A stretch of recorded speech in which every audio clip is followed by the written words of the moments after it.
Boa noite, pessoal. Saudações a todos, sejam bem-vindos. Estamos aí iniciando a nossa live da segunda-feira, das segundas-feiras, né? E hoje, conforme nós divulgamos no Stories, vamos falar um pouquinho de saúde, saúde física, saúde mental, como que é essa relação entre psiquismo e corpo físico. Boa noite quem está chegando, Marli, Newton, Renata, sejam todos bem-vindos. Neurivale, sejam todos bem-vindos aí, boa noite, boa noite. Espero que vocês estejam me ouvindo bem, que a conexão esteja boa, para que a gente possa aí aproveitar aí esses momentos de uma maneira que seja rica aí para todos nós, tá bom? E colocando como sempre, né? Quem quiser fazer alguma pergunta, tomar algum posicionamento, trazer alguma contribuição, fique à vontade, tá? Não só fique à vontade, sinta-se no dever de fazer, porque é bom, contribui, enriquece, né? Aumenta, né? Os pontos de vista, as percepções, então isso sempre é muito útil, é muito interessante, tá bom? Então, conforme a gente falou no Stories, vamos falar hoje sobre a saúde, né? A saúde do corpo físico, a saúde do corpo mental, como que isso se interrelaciona nas nossas vidas, produzindo saúde, doença, produzindo mal-estar, bem-estar ou sofrimento, porque isso está muito ligado, né? Isso aí hoje é um fato, é um fato. A medicina hoje lida com isso. Eu não sou médica, minha formação é em psicanálise, eu tenho uma formação em educação física também, que me coloca aí dentro da área de saúde, também, né, além da psicanálise, que me coloca aí também como um profissional da saúde mental. E o fato é que a medicina hoje, ela já reconhece a importância das emoções na qualidade de vida da pessoa, não é? Na saúde da pessoa. Hoje, diversas doenças são consideradas doenças psicossomáticas, né? Aquela doença que ela surge de um estado emocional, que não é um estado emocional pontual, eventual, mas é aquele estado emocional que permanece, que perdura. E quando eu digo permanece e perdura, não quer dizer que você esteja consciente daquele ato o tempo todo. Muitas vezes a pessoa ela tem vamos usar uma coisa, uma mágoa de alguém, por exemplo, e ela não está pensando naquela mágoa o tempo todo. Então a gente poderia passar, mas a pessoa não está ali pensando, aquilo não está ativo. Está. Mesmo que aquilo esteja reprimido, guardado no inconsciente daquela pessoa, aquela mágoa que fica ali momentaneamente esquecida, ela tem uma vibração energética ligada ao sentimento da mágoa. E aquela vibração ela não se apaga por estar reprimida, ela não se apaga por estar esquecida. Enquanto ela for viva, enquanto esse sentimento for um sentimento que guarda a sua, a sua vitalidade, ele vai estar contaminando as células do corpo dessa pessoa, né? Trazendo desequilíbrio, trazendo doença, intoxicando os diversos sistemas dos órgãos desse indivíduo. Então, isso é um fato. A medicina hoje coloca as doenças alérgicas, a doença, o câncer, por exemplo, doenças cardiovasculares, doenças articulares. Muitas dessas doenças hoje já são tidas como doenças psicossomáticas, que são doenças que realmente têm uma característica de possuir uma causa emocional, né? A raiz daquela doença, ela vem de uma causa emocional. É claro que se a pessoa for observar, pode ter outros fatores aí que de alguma forma engatilharam, criaram uma predisposição, mas aquelas doenças são a raiz. É importante que a gente separe isso aí está lá na Classificação Internacional das Doenças, no CID, uma diferença que existe entre conversão e somatização. né? É importante a gente separar isso, porque uma conversão é quando um estado emocional provoca uma determinada sensação física, que pode ser uma dor, pode ser uma paralisia. Essas são até muito mais comuns mesmo, por isso que eu citei essas. Mas que não trouxeram até então um dano físico, entendem? É um comprometimento do corpo, mas que não tem uma marca de dano físico. Se você for fazer um exame, não vai aparecer absolutamente nada. Entendeu? Por exemplo, a pessoa que tem uma crise de pânico, aquilo ali traduz um estado muito de conversão mesmo. Porque a maioria das pessoas que tem uma crise de pânico, se elas forem para o hospital, elas vão chegar lá, os médicos vão examinar, vão fazer procedimentos de exame e vão dizer que ela não tem nada. Porque aquilo ali é só uma conversão. A gente chama isso de uma conversão neurótica. Ela provoca um sintoma sem causa nenhuma. Mas isso é uma coisa geralmente pontual, se bem que tem uns que ficam, né? Freud, por exemplo, quando ele começou a estudar a histeria, no quadro das neuroses, lá 1900, por aí, início do século, ele se deparou com mulheres que tinham quadros de paralisia de braço, de perna, e que não tinha causas neurológicas para aquilo, não tinha lesão neurológica. Era um dano funcional. O membro não funcionava, mas não tinha nenhum dano. Por quê? Porque ela produzia aquele sintoma psiquicamente. A Neurival está falando aqui como se fosse um sinal. Sim, é sempre um sinal. Por quê? Porque qualquer estado, tanto na conversão quanto na somatização, qualquer estado patológico, qualquer sensação patológica que surja, ela é decorrente de um estado emocional. Então ela está como se estivesse avisando a você que tem um estado emocional que se tornou indesejável, que se tornou perigoso, que está comprometendo a qualidade do funcionamento do organismo. Então o organismo te dá o sinal.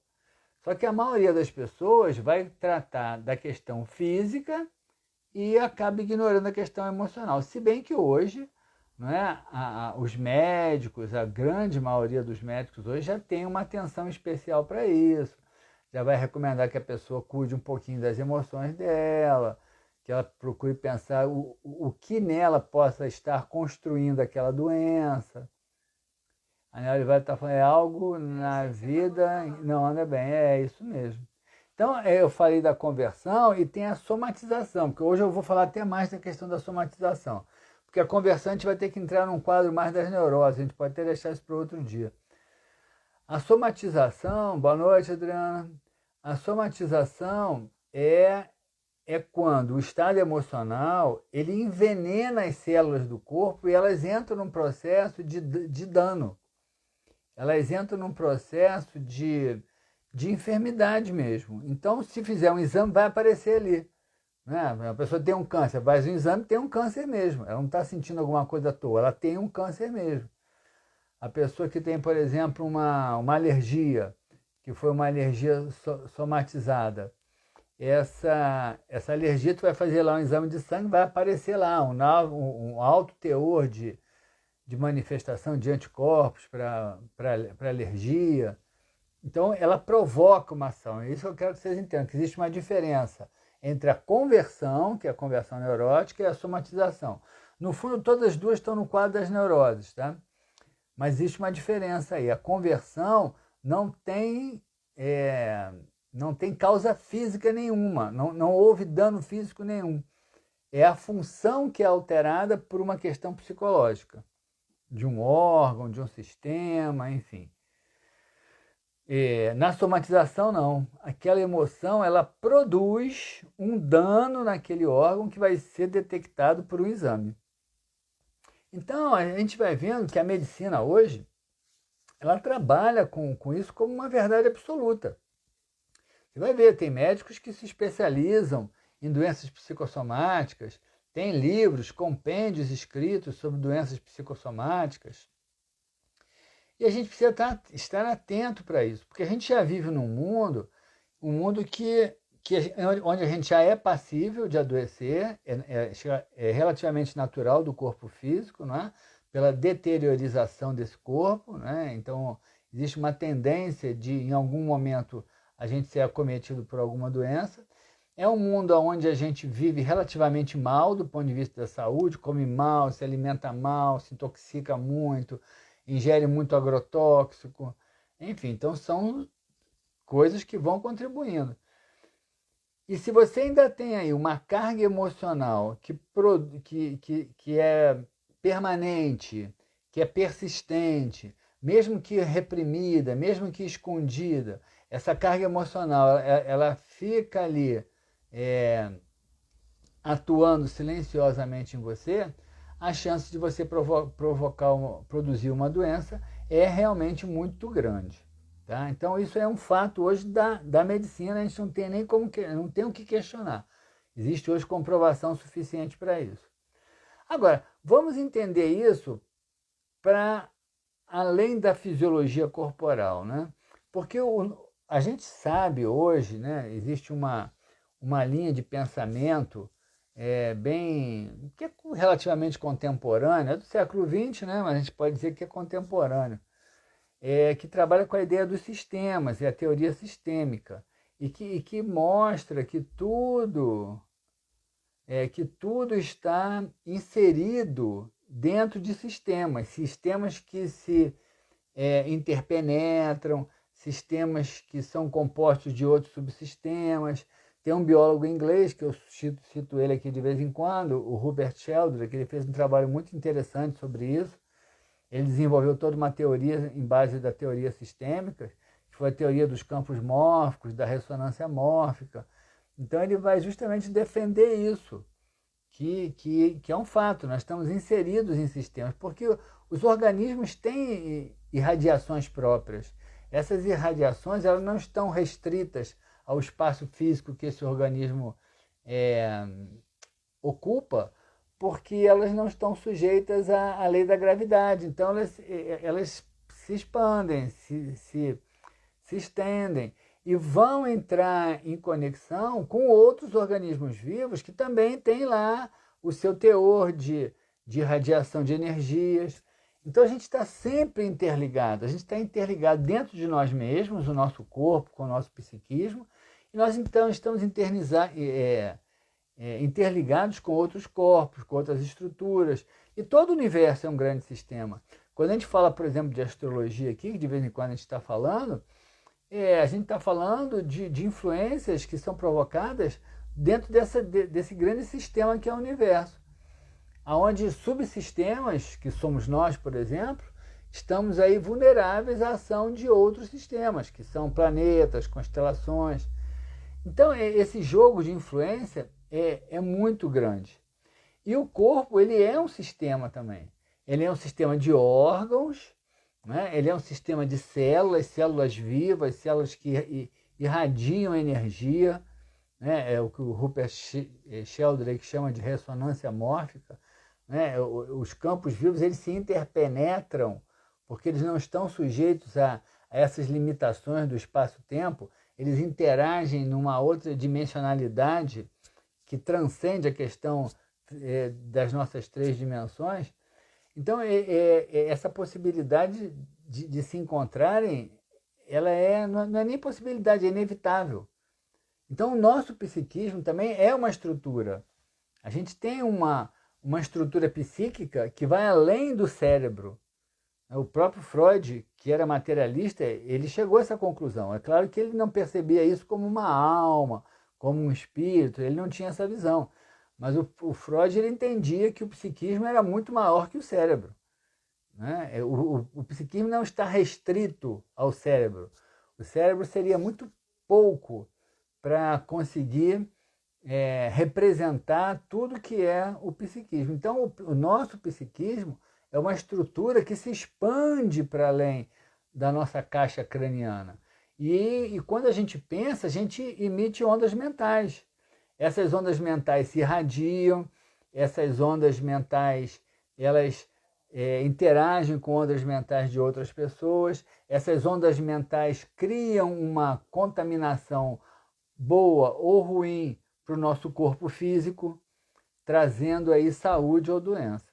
Então nós estamos todos interligados. E eu estou até falando aqui mais de saúde, de doença, mas a gente sabe também como que essas influências do nosso psiquismo podem trazer saúde. Né? Hoje, a medicina trabalha muito com isso, né? De como que o estado emocional do doente pode contribuir para a cura dele. Né? Como que ele se beneficia de um otimismo. Uma pessoa otimista em relação à sua doença, ela tem um fator aí que agrega benefícios para ela chegar à cura, diferentemente de um que se entrega, que fica pessimista, que se sente já numa situação meio terminal. Então ele vai indo mesmo. E a gente vê casos aí, vários, né? Inclusive os casos de câncer, então isso é muito conhecido. Pessoas que às vezes os médicos dizem que ela tem 6 meses de vida e ela está aí há 3, 4 anos viva. Por quê? Muitas vezes, a gente não vai afirmar isso aqui como uma verdade absoluta, né? Mas muitas vezes, com certeza, pelos estados emocionais. E os próprios médicos falam isso, né? Eu tenho alguns pacientes, nesse momento até tenho aí uns 2 ou 3 que estão passando por câncer, e a gente vê como que os médicos valorizam isso, como que os médicos estimulam, incentivam que a pessoa tenha uma atitude positiva, que ela acredite, né, que ela mantenha um nível de satisfação pessoal, que possa proporcionar bem-estar para o corpo dela. Porque o que acontece? É uma coisa importante para a gente pensar. O nosso corpo ele é composto aí de mais de 50 trilhões de células. Cada célula dessa é um organismo vivo. Né? Se você for ver a história da evolução do reino animal, ele vai começar com uma célula, que era a ameba. Foi a primeira célula a existir, que a partir dela ela foi se agrupando e formando organismos mais complexos.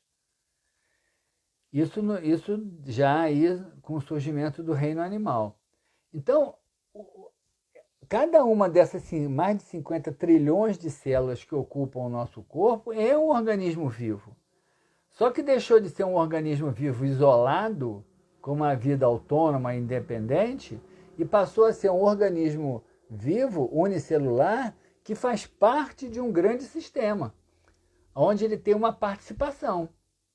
Essa célula tem uma participação, né? Produzindo energia, cumprindo, se especializando em cumprir funções em nos órgãos específicos. Então, esse organismo vivo, ele tem uma energia que é própria. O Rupert Sheldrake, ele vai estudar isso e ele vai mostrar como que a respiração da mitocôndria, por exemplo, como que ela provoca liberação de energia que vai ser usada no nosso corpo todo depois, para o movimento, para eu estar aqui falando. Então não é difícil a gente entender como que 2 organismos vivos, um complexo e outro unicelular, que está aqui dentro do seu próprio corpo, como que eles se interrelacionam. Porque eles têm uma mesma base de existência, né? Eles têm uma mesma origem comum. Então, tudo isso vai fazendo com que as nossas emoções ganhem aí uma importância muito grande. Não só aquelas que a gente está vivendo, mas aquelas que a gente reprime, que a gente guarda. Ah, não, eu não vou mais pensar nisso. Mas isso não quer dizer que pelo fato de você não pensar, que você deixou de sentir. Isso faz uma diferença enorme. Então, esses estados emocionais que a gente tem, eles liberam determinados hormônios no nosso corpo e liberam energias psíquicas. E essas energias, né, apesar de elas não estarem... Eu falei uma coisa ali que não é uma verdade absoluta. Eu falei que elas não estão sujeitas à força gravitacional, essas energias. Elas até estão, tá? Mas como o nível de massa dela é muito pequena, essa força gravitacional não tem uma atuação tão intensa sobre ela. Mas essas energias que nós liberamos, elas no fundo elas têm uma sensibilidade a uma atração gravitacional. Por isso elas ficam geralmente muito envoltas no nosso corpo. O nosso corpo, com a massa que ele tem, ele faz com que essas energias que o nosso próprio psiquismo libera que essas energias fiquem agregadas ao corpo físico, trazendo saúde quando são emoções boas, energias boas, ou trazendo doença quando são energias doentes, energias tóxicas. Quem tem uma certa sensibilidade já se deu conta muitas vezes que se aproxima de uma pessoa, sentiu uma coisa assim, né? Sentiu um mal-estar, que a pessoa está carregada, né? As pessoas falam isso, e tem uma razão de ser. Ela realmente pode estar carregada, né? De energias tóxicas, liberadas por pensamentos tóxicos, e a pessoa que sentiu, ela tá constatando que aquelas energias existem naquela pessoa e que aquelas energias estão ali interagindo com a estrutura física daquele ser humano. Então, gente, é muito importante que a gente preste atenção nisso, porque eu acredito que todo mundo que está aqui me ouvindo, e as pessoas em geral, elas estão muito preocupadas em ter saúde. Saúde é importantíssimo, né? Saúde é fundamental, você se sentir bem, você vai conseguir trabalhar, você vai estudar, você vai se divertir, você vai se relacionar, você vai amar, enfim, você vai usufruir daquilo que a vida te deu quando você tem saúde.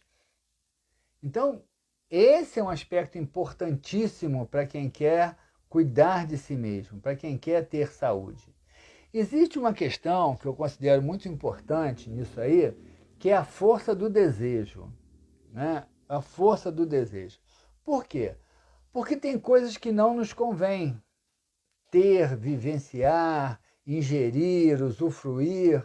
Tem coisas que não nos convém, mas a gente tem desejo muitas vezes por ela. Não é? Por exemplo, tem determinados alimentos, eu não vou nem citar aqui algum tipo, porque, enfim, cada um tem aí as suas perspectivas. Mas existem determinados alimentos que realmente fazem mal à nossa saúde. Tá, mas eu posso evitar isso? Essa é uma pergunta importante. E eu vejo muito isso em pessoas que me procuram, às vezes, que estão em processo de tratamento com nutricionista, e tem estados de ansiedade que provocam o excesso de alimentação, né, que é aquela fome ansiosa. E eu sempre acabo em algum momento levantando essa questão do desejo com essa pessoa. Por quê? Porque tudo bem que teoricamente ela não pode comer aquela coisa, aquele alimento que ela deseja. Ela não pode comer. Ela deseja, mas ela não pode comer. Só que frustrar totalmente esse desejo pode produzir um desprazer que pode vir a ser tão ruim quanto ela ingerir aquele alimento. Essa é uma questão muito séria que a gente tem que pensar, e que a maioria dos nutricionistas, a maioria, não são todos não, tá? Tem uns que têm esse nível de consciência, não percebem. Tem alguns nutricionistas que impõem aí, com todo o respeito que eles merecem, mas tem uns que impõem dietas altamente rígidas, muito radicais, para atingir objetivos específicos em cima de uma teoria somente focada no ato de se alimentar. Mas o ato de se alimentar, ele vai além de você introduzir substâncias pela sua boca para você nutrir o seu corpo. O ato de se alimentar é um ato de prazer. Até porque a boca é um órgão sexual. A boca foi o primeiro órgão sexual que o ser humano usa. Quando ele é bebezinho, que ele vai mamar, aquele ato de mamar não é só um ato de ingerir um alimento, é um ato de prazer. Né? É um ato de prazer, às vezes um prazer tão neurotizado, que já acontece, que esse bebê até morde e abocanha aquele seio que muitas vezes a mulher não consegue nem alimentar. O Nilton está falando aqui, a pergunta é: como se livrar dos pensamentos tóxicos, da energia tóxica dentro de nós mesmos? Então, você fez uma pergunta difícil, né, Nilton? Dá para fazer uma live inteira sobre isso, né? Mas, assim, só para responder a sua pergunta, eu diria que a primeira questão é tomar consciência deles. Esse é o primeiro ato. Você perceber que eles existem. Você reconhecer que você sente assim. Né? Quando você estiver pensando, você estiver ali, aquele momento, olha eu aí pensando a mesma coisa. Isso é a primeira coisa. A segunda coisa que eu sempre digo é não se culpar por isso. Tomar isso como um desafio. né, como um desafio de transformação, porque se você se culpa com isso, você se sente merecedor de se autopunir. E aí você enfraquece o seu ego, que precisa aí estar forte para você poder superar aquela situação. Então eu diria tomar consciência, não se culpar por aquilo e ter um pouco de paciência com você mesmo, né? Ter um pouco de paciência, tentar elaborar. O que significa elaborar? Elaborar, ela vem do ato de digerir o alimento. A palavra elaboração ela vem da biologia. A gente usa hoje muito em psicologia, mas ela vem da biologia. A palavra elaboração ela significa a digestão do alimento. O que é elaboração do ponto de vista psíquico? É você conseguir digerir aquela emoção, racionalizar aquela emoção. Por que eu estou sentindo isso? Será que o outro realmente merece que eu sinta isso? Quais seriam as questões que lhe fizeram o outro agir daquela forma? Eu não conheço a história do outro. Será que essa história do outro contribui para ele ser do jeito que ele é? Entendeu? O ato de elaborar é um ato de racionalizar aquilo. Então essa racionalização, ela ajuda você a ir elaborando, a ir digerindo essas emoções que se você tem que ter paciência com você mesmo, aos poucos elas vão sumindo. Mas se você fica olhando para essa emoção o tempo todo, se condenando por ela, se culpando por ela, você está perdendo energia. E você não está fazendo o trabalho que precisava fazer. Tá bom? Espero ter ajudado aí, mas acho que a gente podia até fazer uma live só sobre esse assunto. Aí a gente entra mais profundamente nisso. Tá bom? Então, eu estava falando da força do desejo. Então, reprimir um desejo, né, ligado a alguma coisa que possa te fazer mal, né, reprimir drasticamente esse desejo pode trazer tanto malefício quanto viver aquela situação.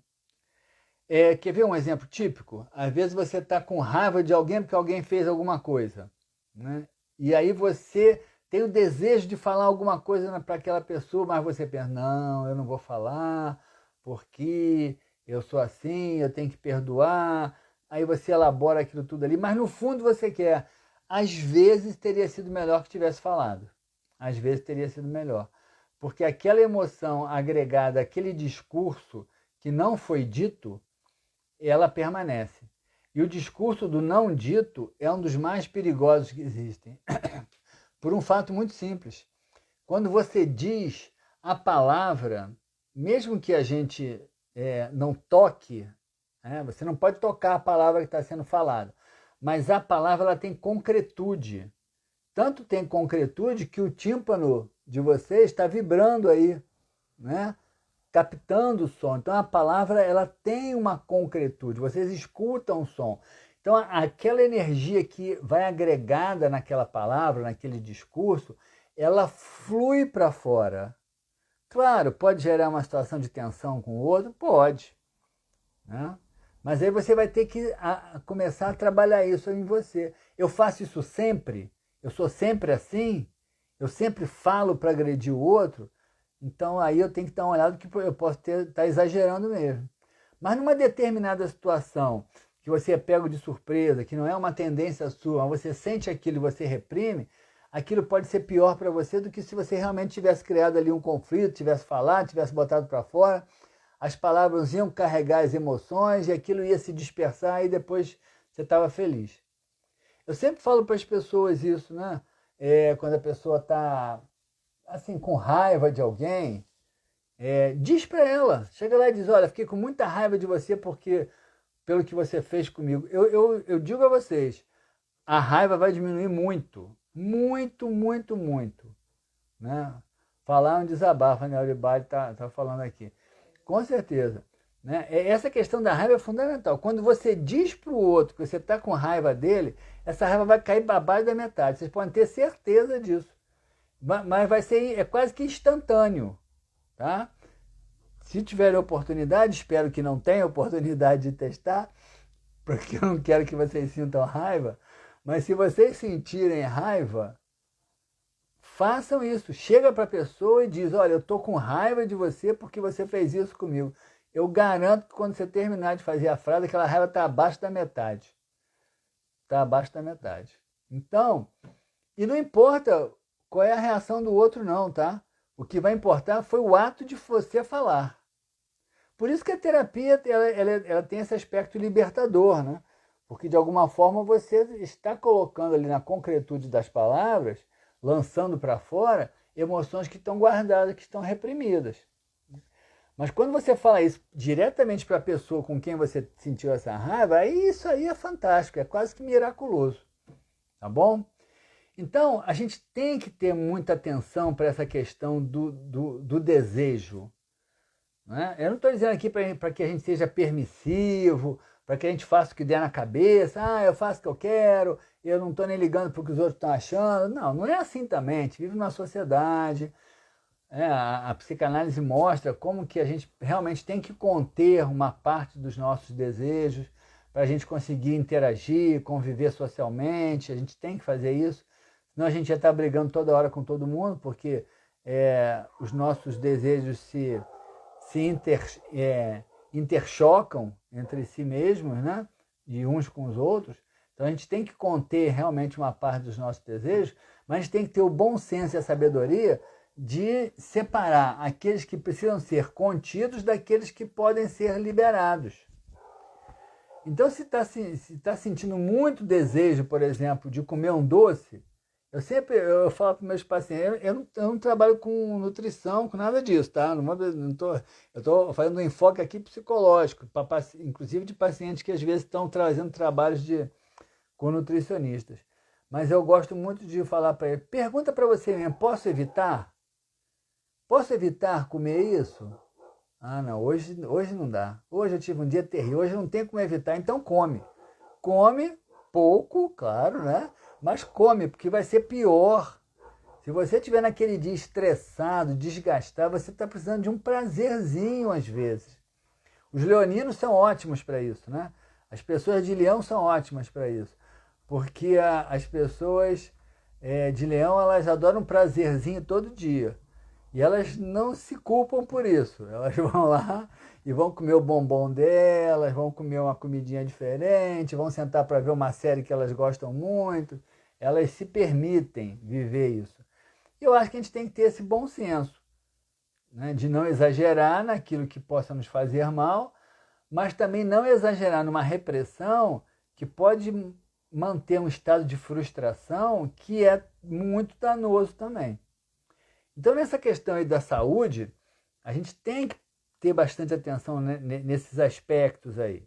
Agora, temos que levar em consideração outros. Eu estou falando aí de hoje de uma maneira aleatória sobre diversos aspectos da saúde. A gente tem que prestar muita atenção que o nosso corpo ele é animal. A gente às vezes se esquece disso. Como a gente tem uma vida consciencial, um psiquismo estruturado, um psiquismo que tem um pensamento contínuo, um psiquismo que se manifesta através de um discurso verbal, a gente às vezes acha que é só pensamento e esquece que é corpo. Então, nós temos um corpo animal, um corpo que está, em parte, com a função de satisfazer determinados prazeres que a gente pode viver nesse mundo, mas que também não é só isso, né? Ele tem outros aspectos, outras funções, outras missões para vivenciar aqui. Mas é um corpo animal, então ele precisa de cuidados que um animal precisa. Quais são os cuidados? Atividade física, sol, contato com a natureza, banhos de rio, banhos de mar, respirar puro, abraçar uma árvore, ficar sob a sombra de uma árvore, fazer atividade física ao ar livre. O nosso corpo precisa disso, gente. Eu escrevi um texto uma vez sobre depressão, mas especificamente voltado para esse enfoque aqui do aspecto animal do nosso corpo. E lá eu falava justamente, deu uma polêmica danada, né? Deu uma polêmica danada. Muita gente elogiou e teve muita gente que criticou, e eu sabia que isso ia acontecer. Porque a pessoa que está deprimida, ela muitas vezes ela não quer porque ela se sente realmente tolhida por causa da depressão, e eu sei disso, ela se sente. Então ela fica muito assustada quando ela vê uma possibilidade que vai exigir um esforço dela, que ela nem sempre está em condições de fazer.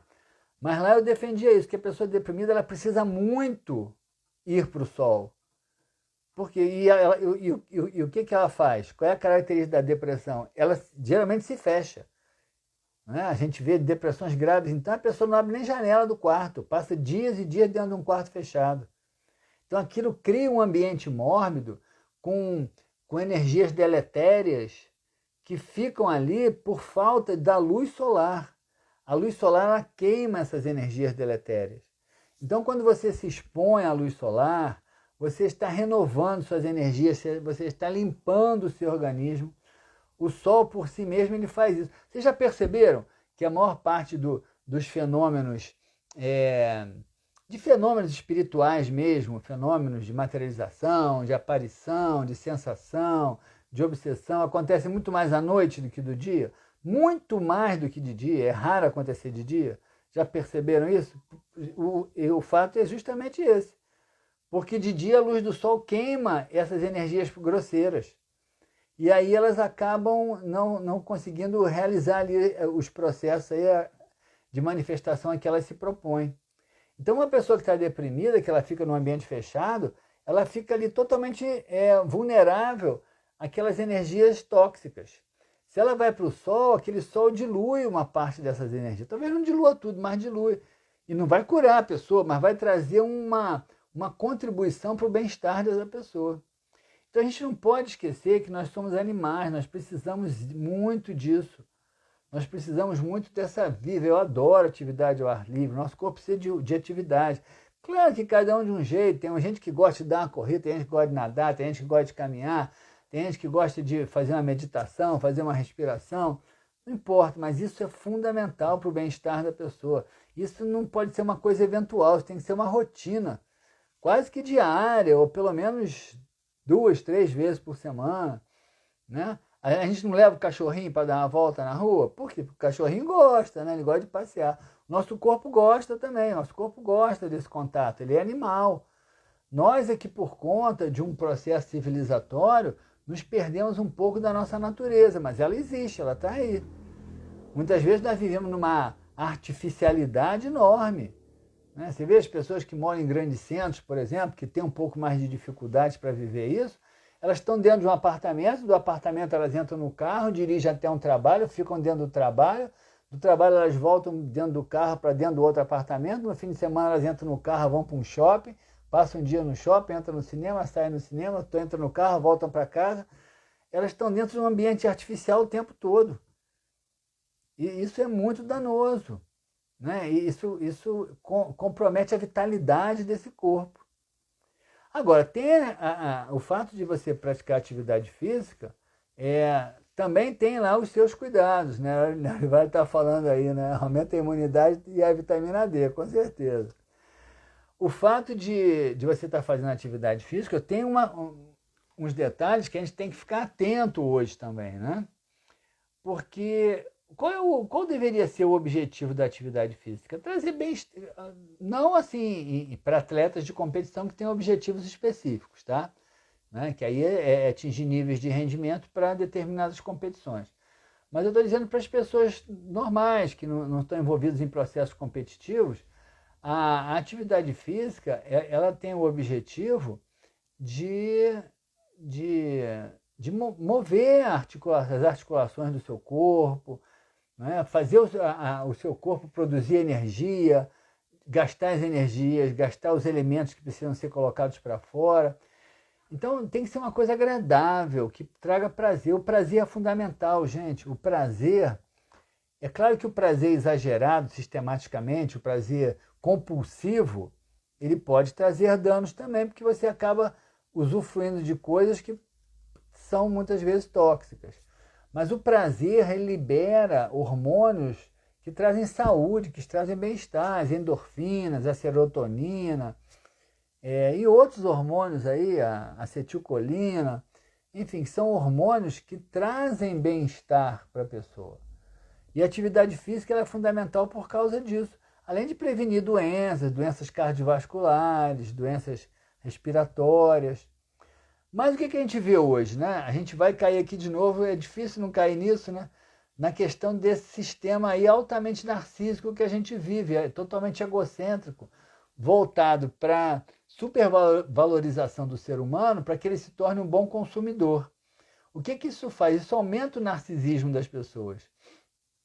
E aí, esse próprio sistema explora isso. Explora esse narcisismo, criando utopias de biótipos ideais. Então é aquele biótipo do musculoso, do forte.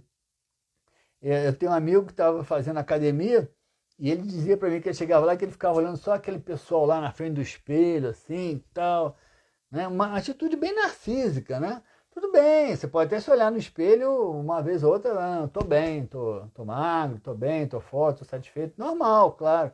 Outra coisa é você ficar ali idolatrando um corpo que você vai torneando apenas para mostrar para as pessoas que você atingiu um nível de expectativa que foi socialmente estabelecido para você. E você acolhe aquilo ali como uma ovelhazinha de rebanho, que vai sendo guiada aí no rumo de alguma coisa que muitas vezes você nem sabe por que está indo para aquilo ali. Eu estava me lembrando, né, na época que eu era jovem, não tem muito tempo, né? Eu estava me lembrando como que é, garoto mesmo, 19, 20 anos, como que era. Eu sempre fui um desportista, né, um praticante de atividade física, mas eu me lembro que nem eu, nem as pessoas com quem a gente praticava tinha esses ideais. É claro que a gente gostava de ser forte, de ter vitalidade, né, de nadar, de entrar no mar, claro, mas com objetivo.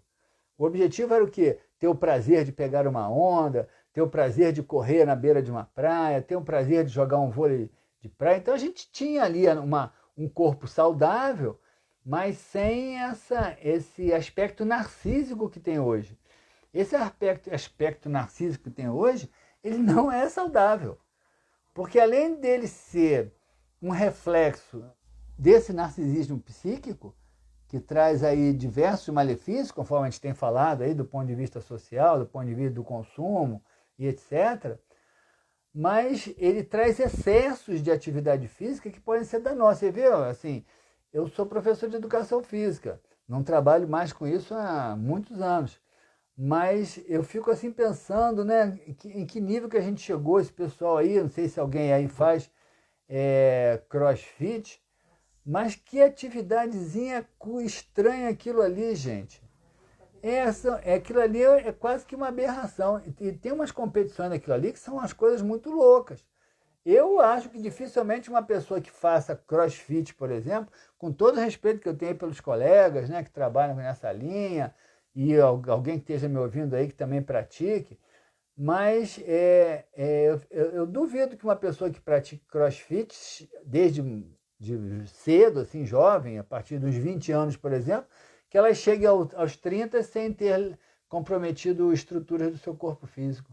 É quase impossível, porque ele vai ao extremo. A pessoa vai ao extremo, né? Ela ultrapassa toda ela tenta ultrapassar os limites das suas possibilidades físicas. Então, é uma sobrecarga que você impõe ao seu corpo que, com o tempo, vai trazer lesão. E o fato disso é que atletas de competição, eles invariavelmente vão chegar numa fase adulta, já se aposentando, já numa fase um pouco mais à frente, não é nem idoso não, mas numa fase onde eles vão começar mais a não ter condições de competir, esses atletas carregam inúmeros danos, doenças físicas, problemas físicos, porque o atleta de competição ele realmente passa por treinamentos intensos para atingir níveis máximos ali de rendimento e poder competir e se tornar vitorioso. Mas aí não tem jeito, ele escolheu ser um atleta de competição, ele vai ter que passar por isso. Mas uma pessoa que não é atleta de competição, ela muitas vezes ela está danificando o corpo dela, muitas dessas vezes por causa de uma questão narcísica, para apresentar à sociedade uma imagem que foi idolatrada como ideal, mas que não significa saúde. Então, Não é saudável, né? Com certeza, com certeza. Então, vamos prestar bastante atenção nisso, né? Vamos observar bem isso. A vida espera da gente que a gente satisfaça alguns desejos, não é? Mas moderadamente, que a gente reprima alguns desejos que possam ser realmente muito nocivos.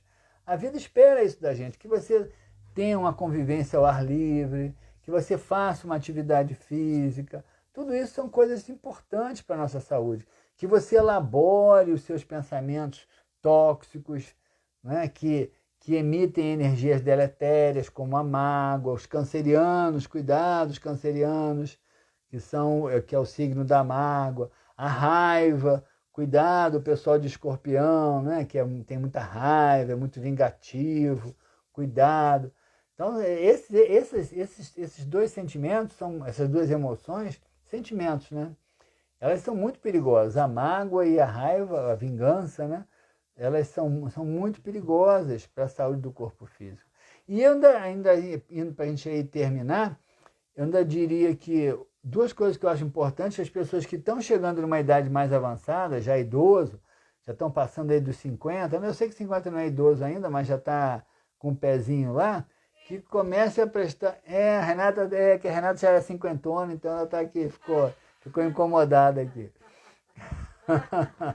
Falta muito ainda. Ah, 50 não, 50 aí, quanto foi mesmo? É ontem? Que as pessoas que estão entrando numa idade mais avançada façam alongamento. Preste atenção no que eu estou dizendo. Tá? Por que alongamento? Porque o corpo da gente, ele enrijece com a idade tanto quanto o ego. E veja bem, o ego ele está ligado ao corpo físico. O ego ele surge, quando você nasce, ele surge através das experiências físicas. Tá, é claro que se eu levar em consideração as vidas passadas, eu vou ter que admitir que existe ali um ego incipiente, um ego primário ali que vai decorrer. O Freud não via por esse ângulo. Mas o ego atual mesmo que a gente vai ter hoje, ele surge através das experiências do corpo físico. Então ele está intimamente ligado ao corpo físico. Com a idade avançando, o que acontece? Nosso corpo enrijece, né? As articulações se tornam mais rígidas, menos lubrificadas.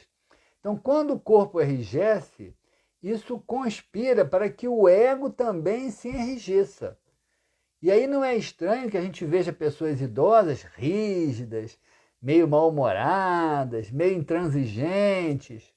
Vai botar uma pessoa dessa para fazer um alongamento? Não vai conseguir. Não vai conseguir, porque ela está se tornando uma pessoa cada vez mais rígida. Idoso tem que fazer alongamento, gente. E não é só para melhorar a qualidade do corpo físico, não. É para melhorar a qualidade mental, psíquica. Porque o ego endurece na mesma proporção e conectado ao corpo físico. Então, a rigidez que o corpo físico vai tendo com a idade, ela é proporcional à rigidez que o ego vai tendo com a idade. Então, se você flexibiliza o corpo físico, você passa uma mensagem de flexibilidade para o seu ego, que se torna menos intransigente, que se torna mais diplomático, mais capaz, resiliente, mais capaz de lidar com a frustração. A Leone vai estar falando, a vida espera que sejamos capazes de apenas de viver em movimentos saudáveis. Sim, tem coisas tão bacanas, né? O Tai Chi Chuan, a yoga, são coisas bacanas, caminhada, ou mesmo a calistenia, ou mesmo a academia. Né? Eu não gosto muito de ambiente fechado, eu gosto de fazer atividade física ao ar livre, mas mesmo a academia. O problema é a motivação que está por trás do que a pessoa está pensando. É isso aí, né, Olivar? Somos máquinas que precisamos de lubrificação. Então as pessoas idosas pensem nisso. Tá? E, para terminar aí essas questões de saúde, eu diria que a religiosidade também tem um aspecto importante na saúde do nosso corpo. Porque a gente tem falado aqui muitas vezes da questão do trauma primordial, nem vou falar isso, mas existe uma ânsia de religiosidade que é natural da alma. O que é a ânsia de religiosidade? Não é a ânsia de ir a um culto religioso, não é isso. Isso aí pode ser até uma circunstância que favoreça, pode ser.